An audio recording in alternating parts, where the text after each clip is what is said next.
I was just chilling in my apartment when my phone lit up with my mom's contact pic. My mom never calls after 9 p.m. Like, it's basically her religion to be in bed by 10, so I immediately got that weird stomach drop feeling. I answered with my heart literally pounding, assuming someone was in the hospital or worse. She just said, "Hi, sweetie, are you alone right now?" in this super weird tone I'd never heard before. I said, "Yeah, my roommate was out of town visiting her boyfriend." She took this deep breath and was like, "Good, I need to tell you something important, and I need you to just listen until I'm finished."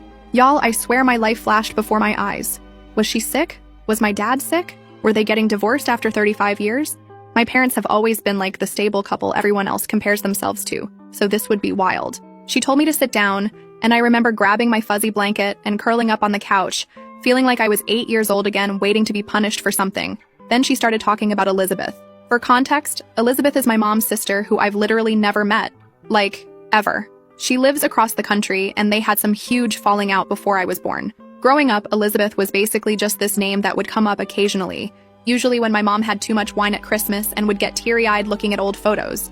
Dad would always change the subject, and we all just accepted that whatever happened between them was too painful to discuss. My mom started telling me about how she and Elizabeth were super close as kids. They shared a bedroom, braided each other's hair, passed notes about cute boys, the whole sister thing. But apparently, when they were in their early 20s, Elizabeth started dating this guy Tom. Mom said Tom was trouble, but wouldn't elaborate beyond that cryptic BS. According to my mom, Elizabeth completely changed after meeting Tom. She stopped calling, missed family gatherings, and when she did show up, she'd get into these massive arguments with my grandparents. Things got really bad, and eventually, Elizabeth just disappeared for like 6 months. No calls, no letters. This was the 80s, no cell phones, OBVs. As mom's telling me all this, I'm like, because why TF is she calling me at midnight to rehash ancient family drama? But I could tell from her voice that this was building to something big. Then she tells me that Elizabeth showed up at her apartment one night, sobbing and pregnant. Apparently Tom had taken off and Elizabeth was desperate.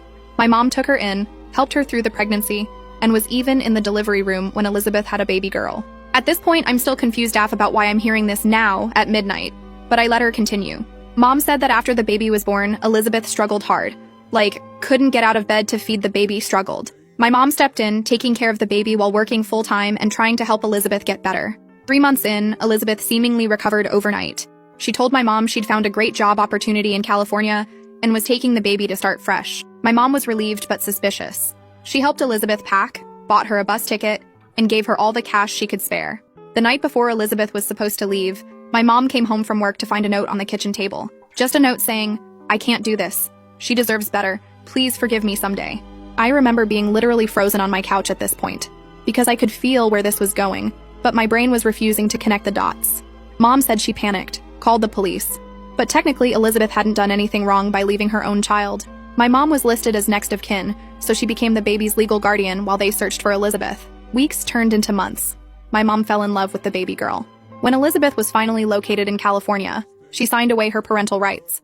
My mom officially adopted the little girl and promised to never tell her the truth until she felt she was old enough to understand. I was literally shaking at this point. I remember dropping my phone and having to fumble to pick it back up, because I knew what she was about to say but couldn't believe it. "Sweetie," she whispered, "that baby was you. Elizabeth is your biological mother. I'm actually your aunt." I couldn't speak, couldn't breathe. The woman I called mom my entire life was actually my aunt.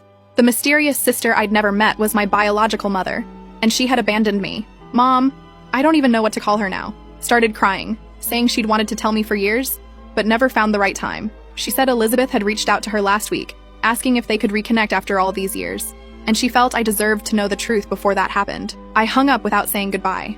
I still haven't spoken to Elizabeth. First update, so, yeah, hi again. I'm back, and I wish I could say things are less chaotic, but honestly it's like the opposite. I don't even know how to start this, because it's not like I did anything right after the call. I literally just sat on my couch in the dark, wrapped in my gross old hoodie, doom-scrolling through Instagram reels and trying not to think about it. Which, spoiler, didn't work. I slept maybe 2 hours max, woke up with that gross taste in your mouth when you know you're about to cry again, and I just kept moving. Went to the kitchen, made coffee, stared at the fridge like it was about to explain something to me. I think I texted my roommate Megan at some point, just like, "Hope you're having fun. Don't worry about the cat. All good here." Which, lamau, what a lie. There were like 3 days where I was just in autopilot mode. I went out, did my normal stuff, but I kept replaying the phone call in my head, like I'd be at the store and suddenly I'd remember her voice all shaky and weird, and my chest would just go tight. I kept thinking I should call her back, or at least text, But every time I picked up my phone, I just got mad. Like, actually mad, which is not my default. I'm usually the let's talk it out person. But this felt different. I kept thinking, why now? Why me? Why not just keep it buried forever if you hid it this long? And then I'd spiral into, what else did she lie about? Which, fun, love that for me. Megan came back from her boyfriend's on Sunday night, I think, and the second she walked in, she was like, you okay? And I just said, yeah, I'm fine, because what else do you say? But I guess I wasn't hiding it very well, because she kept side-eyeing me while she unpacked her bag, and then finally just dropped onto the couch next to me, still wearing her boots, and said, okay, spill, because you look like you just found out your cat is a lizard or something. She's not subtle, lol. IDK. Why? But I just blurted it all out, not even making it make sense. Just the whole, my mom isn't my mom thing, and how she's actually my aunt, and Elizabeth is my bio mom, and I'm basically the family secret. Megan just sat there, letting me talk, and she didn't do that thing where people immediately jump in with advice, which I honestly appreciated. She just asked, like, normal questions, the kind you'd actually ask if your best friend told you something insane. How do you know it's true? Are you gonna meet Elizabeth? Do you even want to? Did your mom ever mention anything else weird? And then she asked if I wanted her to stay home for a few days, which was sweet, but I said no. I didn't want her to change her plans for me. I just wanted everything to, I don't even know. Go back or fast forward, just not be here. Monday morning, I finally cracked and texted my mom. Do I call her mom? Aunt? IDK, it's so weird now. Just said, we need to talk. She replied instantly, like she'd been waiting, and asked if I could come over after dinner. I almost said no, but I knew if I didn't get answers, I'd just keep obsessing, so I agreed. The rest of the day was a blur. Just me trying not to think about it, but every time my phone buzzed, I jumped. I kept overthinking what I'd say, what I'd ask, but when I got there, I just sat in my car for like 5 minutes, staring at the front door, wondering if I'd feel different. I didn't. Not really. But the house felt smaller, like everything inside was a prop now. She answered the door and immediately started fussing, asking if I wanted tea, if I'd eaten, all that stuff, and I just said, can we just sit? I could tell she was nervous. Her hands were shaking a little when she poured herself water, and she kept glancing at me like I'd explode. I started with the obvious. Why tell me now? Why not just... never? And she just looked so tired, honestly, like she'd aged 10 years since last week. She said she'd wanted to tell me for years, but every time she tried, she got scared I'd hate her or that I'd leave, and she just kept putting it off. Then Elizabeth reached out and she panicked. Thought if I found out from anyone else it would be worse. Which IDK may be true, but it still sucked. I kept pushing, I wanted details. Like, what was so bad about Tom? Why did Elizabeth leave me? Was she on drugs or something? And my mom, I'm just gonna call her mom for now because it's how I feel. Hesitated, then said Tom was the kind of guy who isolated people. He convinced Elizabeth that their parents hated her, that nobody cared about her, that she was the black sheep and he was the only one who understood. My mom said she tried to warn her, but it just made things worse, and their parents basically gave up trying to get through to her. Then when Elizabeth got pregnant, Tom bailed and Elizabeth spiraled. It wasn't drugs, it was depression, real scary depression. And nobody in the family really knew how to help because nobody talked about mental health back then. Her words, not mine. The thing that got me, though, was when she said Elizabeth had always been jealous of her. She said it quietly, like she didn't want to admit it. But then she told me about little stuff. How Elizabeth would copy her clothes, her handwriting, even the way she did her hair.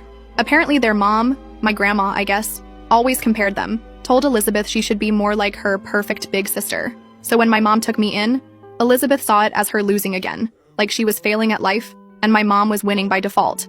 So yeah, apparently my whole existence is like the final round in their sister competition. That made me so mad I didn't even know how to answer. I asked if she ever thought about telling me when I was a kid, and she just stared at her hands and said, so many times. But every time she chickened out. At that point, I just kind of lost it. Not screaming, but I told her it felt like my whole life was a lie, like I was just a prop in their drama. I said, do you even get how messed up this is? You just decided for me, forever, and now I don't know who I am. She started crying again, but I just sat there. After a few minutes, she wiped her face and told me Elizabeth wanted to meet me. Said she'd emailed her and asked if she could reach out, and Elizabeth wrote back a long letter. Mom said she hadn't read it, just forwarded it to me, said she thought it should come from her directly. I checked my email on my phone and there it was, subject line just for you. I didn't open it. I just stared at it and then put my phone face down. I asked Mom what she wanted me to do, and she said she honestly didn't know. She said she'd support whatever I decided, but she hoped I'd at least read the letter, because Elizabeth had been carrying guilt for years, which IDK maybe, but I also feel like that's her problem, not mine. I left pretty soon after. She tried to hug me, but I stepped back, and she just let her arms drop. I could tell I hurt her, but Tabich, I was hurt too. So, I went home and Megan was in the kitchen, and she just handed me a bowl without asking any questions, which is why I love her.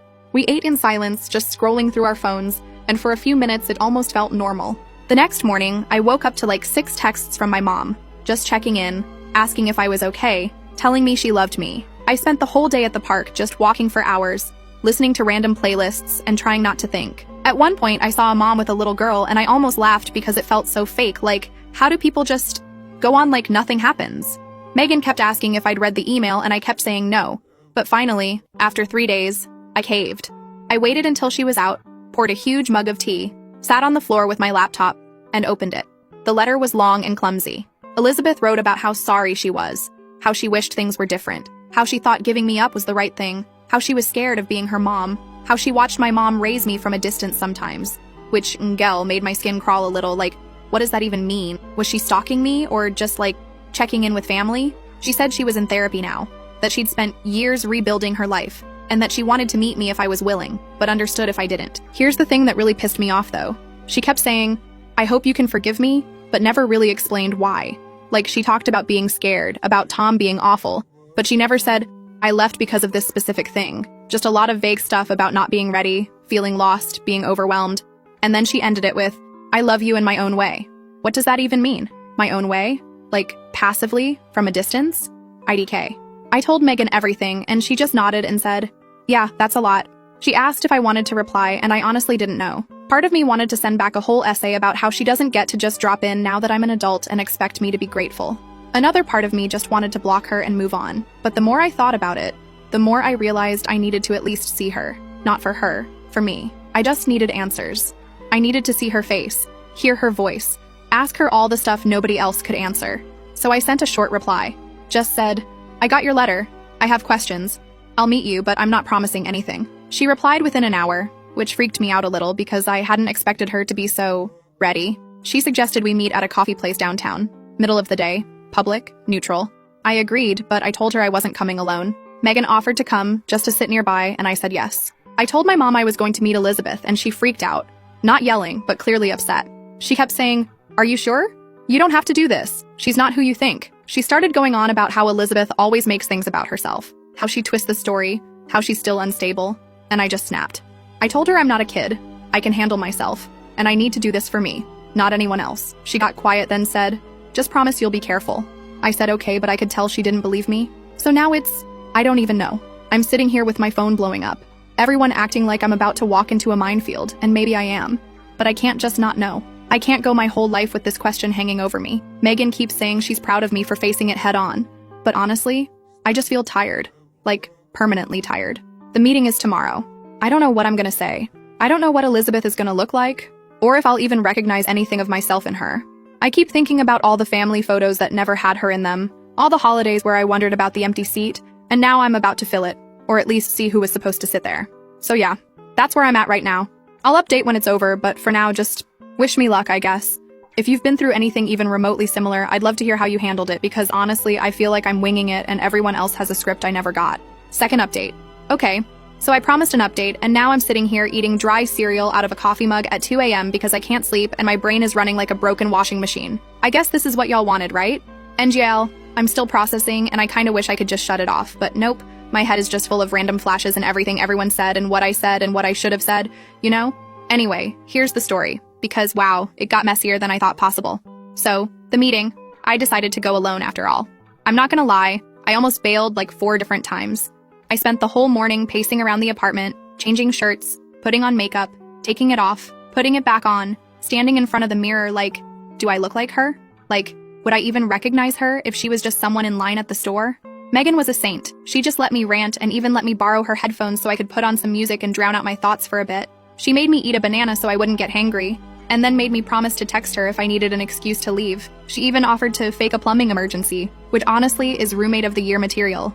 I Ubered to the coffee place because there was no way I was gonna deal with parking or deal with possibly running into literally anyone I know. I got there 20 minutes early because I had this weird idea that if I could get the good seat, aka farthest from the door, I'd feel IDK more in control. Turns out I just sat there sipping the world's most disappointing iced coffee and scrolling through Insta over and over, not reading anything. Every time the door opened, I looked up, heart in my throat, and then went back to pretending to check my notifications. There was some guy with a laptop watching soccer highlights at the next table, and a girl in a big scarf who kept glancing at me like she thought I was waiting for a Tinder date. Elizabeth was exactly 2 minutes late. I spotted her as soon as she walked in because she just looked like me, but older, and with this weird nervous energy like she was trying not to take up too much space. She hesitated by the door, scanning the room, then saw me and sort of half smiled. I waved, not really knowing what else to do, and she came over, clutching her bag like someone might steal it. So yeah, first impressions. She's taller than I expected, hair darker than mine, face a little softer. She was wearing jeans and a sweater, nothing dramatic, but her eyes were the same shape as mine, and she had this little frown line I recognized from my own mirror. We just sort of stared at each other for a second. She sat down and we did the whole awkward, "Hi, nice to meet you, how are you?" Except, like, what do you even say to someone who gave you away and then ghosted you for almost 30 years? She said I looked so much like her at my age, which Engel kinda stung in a way I didn't expect. I just nodded and said thanks. And then we sat there in silence for a bit, both pretending to look at the menu even though we'd already ordered. I could tell she was nervous. Her hands were fidgeting with her sleeves, picking at her nails. Honestly, I just wanted her to get to the point, but she kept asking me safe questions. How's work? Do I like living here? Is my roommate nice? I answered, but I kept my voice flat, just giving her the minimum. I wanted her to feel how weird this was for me. Like, you don't just waltz in and act like we're catching up after a semester abroad. After about 10 minutes, I just blurted out, "So why did you leave?" She looked like I'd slapped her, but I didn't care. I was tired of playing nice. She started talking, slow at first, about how she was overwhelmed, how she was so young and alone and didn't know how to be a mother. I interrupted and said, "But you had my mom. You had family." She started tearing up, saying it wasn't that simple, that she felt like a burden, that after Tom left, nobody looked at her the same. She said my grandparents kept comparing her to my mom, kept saying she was the problem, and she just felt like she was drowning. I asked her if she ever thought about coming back. She said she did all the time, but every time she called, she'd hang up before anyone answered. She said she watched from a distance, heard about my birthdays and holidays, but she never wanted to ruin things for me. I told her that's not how it works. You don't get to just peace out and then act like you're protecting me. You didn't even try. She started crying, just sitting there in public, dabbing her eyes with a napkin, and I just sat back and let her. I wasn't gonna comfort her. It didn't feel right. We went back and forth for a while. She kept saying she was sorry, that she wishes she could take it all back, that she's gotten help and is different now. I told her that's great for her, but it doesn't really help me. I asked her if she ever thought about how it felt for me, growing up feeling like I was always a little bit outside of my own life, like something was missing and I didn't know what. She said she thought about it all the time. She said she had nightmares about me hating her, about me never wanting to see her. I said, maybe that's just reality. At one point she reached across the table like she wanted to touch my hand, but I pulled back. I told her I wasn't ready for that. I asked her what she wanted from me, really. Did she want to be my mom now? Did she want forgiveness? Did she just want to clear her conscience so she could move on? She said she honestly didn't know. She just wanted to know me, even if it was just once. This is where it got even messier, because my phone started buzzing, like a bunch, all at once. I glanced at it and saw texts from my mom, the one who raised me, and then a missed call from my grandma. I ignored them, but then Megan texted me, "Are you good?" And I realized I'd been sitting there for almost an hour. I told Elizabeth I needed a break, and she nodded, said she understood. I stepped outside, called Megan, told her I was fine but needed another 30 minutes. She told me my mom was freaking out, that she'd called the apartment looking for me. I guess I should have told her where I was going, but honestly, I didn't want to deal with her trying to stop me. I went back inside. Elizabeth was still there, staring at her phone. I told her about the messages, and she asked if I wanted to talk about my mom. I told her I didn't even know what to call either of them anymore. I said, "It's like I have two moms and no moms at the same time." She smiled, but it was sad. She said, "I get that. I always felt like a daughter, but not really a daughter too." She started telling me more about Tom, like how he was controlling, how he'd tell her she was worthless, how he'd check her phone and go through her stuff and make her feel like garbage for even talking to her sister. She said by the time I was born, she didn't trust anyone, not even herself. She said when she left me, it wasn't because she didn't love me, it was because she thought I'd be better off with someone stronger. I said, "So you just gave up?" She nodded, and for a second, I thought she was gonna get mad, but she just looked exhausted. Then she told me something I wasn't expecting. She said she resented my mom for stepping in, not because she didn't want me cared for, but because she felt like she lost twice. Once when Tom left, and again when she saw how happy I was with my mom. She said every time she saw pictures, I guess Grandma would send them sometimes, she'd feel relief that I was okay, but also this burning jealousy that she couldn't be the person raising me. I asked her, "So were you mad at me?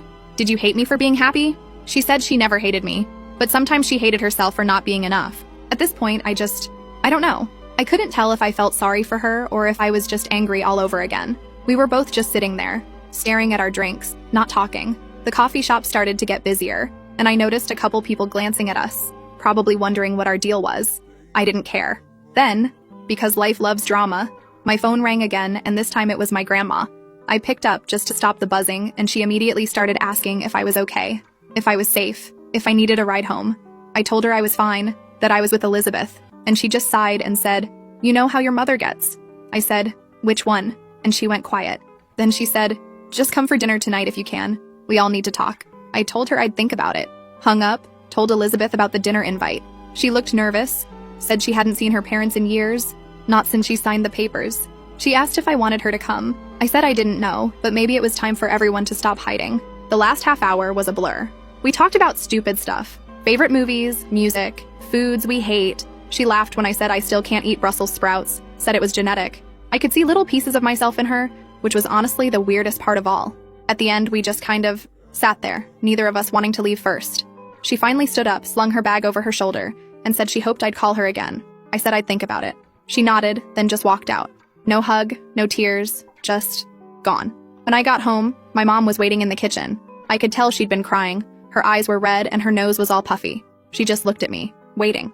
I put my bag down and sat across from her at the table. She asked if I was okay, if Elizabeth had said anything weird. I told her everything, not sparing the messy parts. She got defensive, said Elizabeth always played the victim, that she'd always blamed everyone else for her problems. I told her it sounded like everyone in this family had been blaming everyone else for a long time, and maybe that's why I never knew the truth. She started to argue, but I just held up my hand. I said, "I'm not picking sides. I just want the truth." She said the truth was that she tried her best, that she loved me, and that if she could do it all over again, she'd still choose me. I told her I believed her, but that didn't mean I wasn't angry. Megan came home in the middle of all this and just quietly put her headphones on and went to her room because, yeah, who wants to walk into that? Later, she texted me from literally 10 feet away, asking if I needed ice cream or to scream into a pillow. I just sent her back the skull emoji. I went to the dinner at my grandparents' house because at this point, why not just rip the Band-Aid all the way off? Everyone was there. My mom, Elizabeth, Grandma, Grandpa, even my cousin Riley, who just kept making awkward jokes about family reunions. The tension was wild. Grandma kept trying to act normal, passing dishes and asking about the weather, but nobody was eating. Elizabeth barely spoke. My mom kept glaring at her and Grandpa just sat there staring at his plate. Eventually, Grandma tried to start a real conversation, saying we needed to talk, not just pretend nothing happened. My mom immediately started in, saying Elizabeth had no right to just show up now, that she'd given up her chance, that she was just trying to stir up drama. Elizabeth fired back, saying she'd been pushed out, that nobody ever wanted her there, that she was just doing what everyone expected. I couldn't sit there and listen to them go back and forth, so I finally just snapped. I said, "This isn't about either of you. It's about me. I'm the one who's been lied to for my whole life. I'm the one who has to deal with all this, not you." I told them I was done being the reason they fought. I said I was tired and I wasn't going to pick sides, and if they wanted to be in my life, they needed to figure their stuff out without using me as the excuse. There was a long silence after that, just everyone sitting there, staring at their food. Grandma finally said she was sorry, that they'd all failed me in different ways. Grandpa just nodded, still not looking up. My mom started crying again, and Elizabeth just looked away. I left before dessert, just grabbed my bag and walked out. Nobody tried to stop me. Now I'm back in my apartment, Megan asleep. The cat curled up on my blanket, and I'm sitting here wondering what comes next. I don't feel better exactly, but I do feel clearer. Like, at least I finally said what I needed to say. I don't know if I'll ever really forgive either of them, or if I even want to, but I do know I'm not gonna let them keep using me to fight old battles. I guess that's the update. The family group chat is blowing up, people are picking sides, Grandma keeps sending just love each other memes, and I'm just here trying to find a clean spoon. If you read this far, thanks. And if you have advice, I'll take it. Because honestly, I have no idea what I'm doing. Next steps? No clue. But for once, it feels like it's actually up to me. Last update. I keep trying to write this in my notes app, and every time I get halfway through, I realize I sound like I'm recapping a soap opera. But if you've read my earlier posts, you know I'm not exaggerating. If anything, I'm probably leaving stuff out because it's just too much to process in one go. Anyway, here's what happened after that mess of a dinner where I basically told my whole family to stop using me as a human shield in their sibling war. So, next morning I woke up to 4 missed calls from my grandma, a string of texts from my mom, yeah, I'm still calling her that, IDC, and a random, thinking of you, hope you're okay email from Elizabeth. I ignored all of them. I just sat there in bed scrolling through my feed trying to care about someone's vacation pics or a meme about cats, but my brain was just stuck on replay. My Aunt Tracy, Mom and Elizabeth's other sister, yes, there's a third, she lives in Florida and never visits, telling everyone to have some grace, which is rich coming from her TBH. Megan came into my room with a mug of coffee and just sat on the edge of my bed like she was about to tell me my dog died. Instead, she just nudged me and said, "Your grandma's been calling here too. Are you gonna answer?" I told her I didn't want to talk to anyone, and she shrugged, said I should at least let people know I'm alive. I finally texted my grandma and said, "I'm fine, just need space. Love you." She immediately sent back 10 heart emojis and a paragraph about how family can heal if we try. I just put my phone face down and stared at the ceiling for like an hour. That day was just weird. I went for a long walk, bought myself a donut, sat in the park watching 2 kids try to catch a squirrel. I realized I was just waiting for someone to show up, like my mom was going to appear out of nowhere and demand I come home, but nobody did. And by the time I got back to the apartment, Megan was making pasta and playing music, and it almost felt normal again. She asked if I wanted to watch a movie, and I said yes. So we watched some dumb comedy and ate pasta out of the pot with forks because we were too lazy to do dishes. It was the first time in days I didn't feel like I was about to snap. But then the next day, everything exploded. I woke up to a voicemail from my grandpa, which is wild because he never calls anyone. His voice was all scratchy. He just said, "Call me when you can. We need to talk." I felt sick listening to it because he sounded so tired, like he'd aged a decade overnight. I waited until afternoon and then called him back, half hoping he wouldn't pick up. He did, and after a long silence, he just said, "I'm sorry you had to find out this way." I asked him what he meant, and he just kept apologizing, saying he should have stepped in, that none of this was fair to me or Elizabeth or my mom. He said Grandma was really struggling, that my mom was barely sleeping, and that Elizabeth had called him crying. I asked if he was mad at me, and he just said no, never, but he was sad. He said families are like knots. It's easy to tie them, but so hard to untangle. I didn't know what to say, so I just listened. After that call, I felt weird. Like, guilty, but also annoyed, because now I was responsible for everyone's feelings again. So here's where it gets even more dramatic. I thought things would just simmer down if I ignored everyone for a while, but nope. Instead, everyone started fighting in the family group chat. Like, actually fighting. Grandma telling everyone to stop, my mom accusing Elizabeth of manipulating me, Elizabeth saying she just wanted a chance to explain, Tracy chiming in from Florida with, "Let's all take a breath," Grandpa sending a link to an article about forgiveness. Like, okay? At one point, Riley dropped a meme of a burning bridge and then left the chat completely. I let it all scroll past and muted the notifications. It got worse when my mom showed up at my door that night. She knocked. And when I opened it, she just stood there, clutching her keys so hard her knuckles were white. Megan hovered in the kitchen, trying to look busy. My mom came in and sat on the couch. Didn't even take off her coat. She said she needed to talk, and I said fine, but only if she was honest. She started crying, which honestly, at this point, just made me feel numb. She said she was scared, that she was losing me, that she didn't know how to fix it. I told her it's not about fixing it. It's about actually dealing with it for once. I said I was tired of being the glue, and I refused to keep holding everyone together. She asked if I was going to see Elizabeth again. I said I didn't know. She said if I did, she wanted to be there. I told her that wouldn't happen. She got angry then, not yelling, but her voice sharp. She said Elizabeth always ruins everything and that she's only reaching out now because she wants something.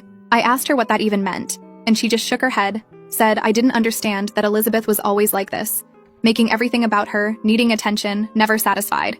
I told her maybe that's true, but it's not my problem to solve. She got up and left. I just sat there for a while, staring at the dent in the carpet from where her suitcase always sat when she'd visit. Megan came in, handed me a glass of water and said, "That was a lot." I nodded, and she just sat with me in silence. Hours later, I got a text from Elizabeth. She said she was sorry for causing so much trouble, that she never meant to blow up my life, that if I didn't want to see her again, she'd respect it. She said she was leaving town in 2 days, but would stay at a hotel in case I changed my mind. I didn't reply at first, but I couldn't stop thinking about it. I called Grandma, asked how she was, and she just sighed, said she was tired but glad I called. She told me she loved me no matter what, and that even if everyone else was fighting, she'd always be here. I asked if I should meet Elizabeth again, and she said only if I wanted to, not for anyone else. Next day, things hit a new level of awkward.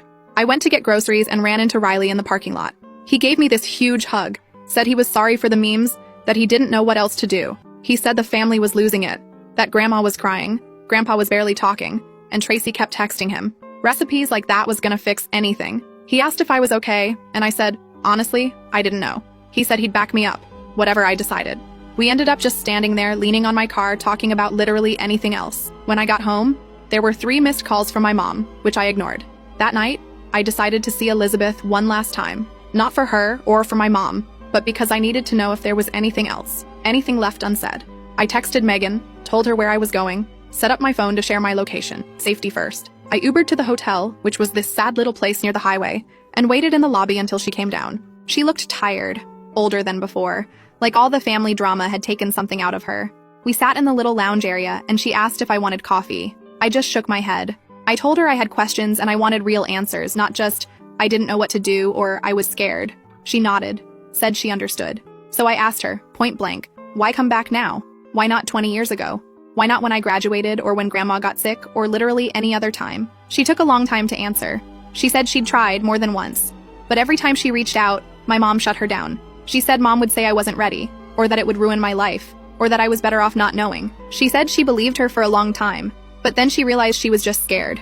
Scared that if I met Elizabeth, I'd leave her behind. I asked if that was true, and she said she didn't know, but she thought it was possible. She said my mom was always the fixer, always the one who held everything together, and losing me would be the final proof she'd failed.